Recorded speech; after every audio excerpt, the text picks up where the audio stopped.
ప్రభునామమున అందరికీ శుభములు, వందనములండి. ఈరోజు ఒక ధ్యానాంశాన్ని మీ ముందు పెట్టాలనుకుంటున్నాను.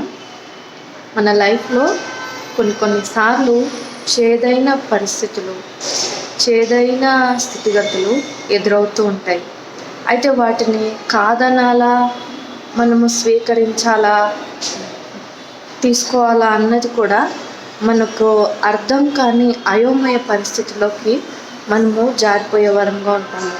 వద్దని మనం కాదనుకుంటే ఏమవుతుందో, లేదు చేసుకుంటే మన లైఫ్లోకి స్వీకరిస్తే ఎలా ఉంటుందో. అంటే ఒక ఉదాహరణకు ఒక మ్యారేజ్ సంబంధమే అనుకోండి, లేదు ఒక బేబీ కడుపులో పడింది, ఆ బేబీని యాక్సెప్ట్ చేయాలా అంటే ఏదన్నా లోటుపాట్లు రిస్క్ ఉంది, తనను యాక్సెప్ట్ చేయాలా వద్దనుకోవాలా, లేదు ఒక సంబంధం పెళ్లి సంబంధం వచ్చింది, లేదు ఒక జాబ్ ప్రొఫైల్ వచ్చింది, అది రిస్క్ అని చెప్తున్నారు, దాన్ని యాక్సెప్ట్ చేయాలా వద్దా. అలాగా అనేకమైనవి మన లైఫ్లో కొన్నిసార్లు రిస్క్తో కూడిన సమస్యలు మనకు ఎదురవుతూ ఉంటాయి.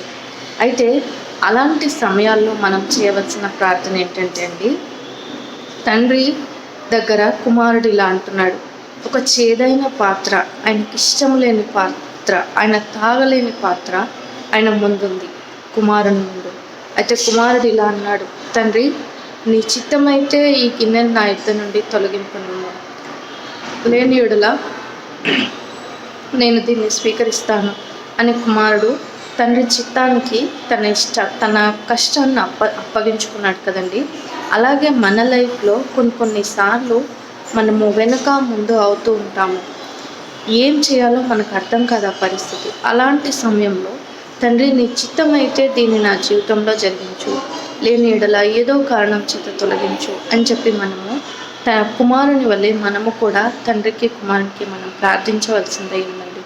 అలాంటప్పుడు మనం ఆ ప్రార్థనకి నెరవేర్పును చూసేవారముగా ఉంటాము.